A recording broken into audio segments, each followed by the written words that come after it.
Hi friends, వర్షం లేకపోతే మానవ మనుగడే కరువవుతుంది. వర్షాలు లేని ప్రపంచాన్ని మనం ఊహించుకోవడమే కష్టం. పంటలు పండాలన్నా నీరు అవసరం. మనిషి త్రాగడానికి కావాల్సింది నీరు. అటువంటి నీరు కూడా వర్షాల ద్వారానే మనకు అందుతుంది. ఎందుకంటే ఒక మొక్కలు పెరగాలన్నా జీవజాతి మనుగడకు కావాల్సిన ప్రధానమైనది నీరు. మానవ మనుగడకు ప్రధానమైనది కూడా నీరే. అటువంటి నీరు లేకపోతే ప్రజలు చాలా ఇబ్బంది పడవలసి వస్తుంది. ఒక రకంగా చెప్పాలంటే నీరు లేని ప్రపంచం ఒక కరువుని ఎదుర్కోవాల్సి వస్తుంది. వీడియోలకు వెళ్లే ముందు మన వీడియోస్ చాలా మంది చూస్తున్నారు, సబ్స్క్రైబ్ మాత్రం చేసుకోవట్లేదు. ఖచ్చితంగా సబ్స్క్రైబ్ మాత్రం చేసుకోండి. ఈ వీడియోని లైక్ చేయండి, వీడియో కింద కామెంట్ చేయండి.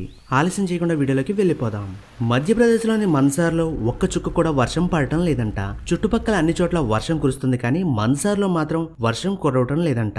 ఆ గ్రామ ప్రజలు గాడిదలను తీసుకొచ్చి పొలాలకు పంపించి వర్షం కురవాలని కోరుకున్నారట. అనంతరం వారి కోరిక మేరకు వర్షం కురవడంతో వారి సంతోషాన్ని గాడిదలకు గులాబ్ జాములు తినిపించి వ్యక్తపరిచారు. ఏదేమైతేనేం వారు ఉండే చోట వర్షం కురిసింది. ఆ ఏరియాకి కరువు తీరింది. ఇది సంతోషించాల్సిన విషయం. ఈ వీడియోపై మీ స్పందన ఏంటో కామెంట్ రూపంలో తెలియజేయండి. ఈ వీడియో మీకు నచ్చినట్లయితే లైక్ చేయండి. ఇలాంటి మరిన్ని ఇంట్రెస్టింగ్ వీడియోస్ కోసం మన ఛానల్ ని సబ్స్క్రైబ్ చేయడం మాత్రం మర్చిపోకండి. Thanks for watching.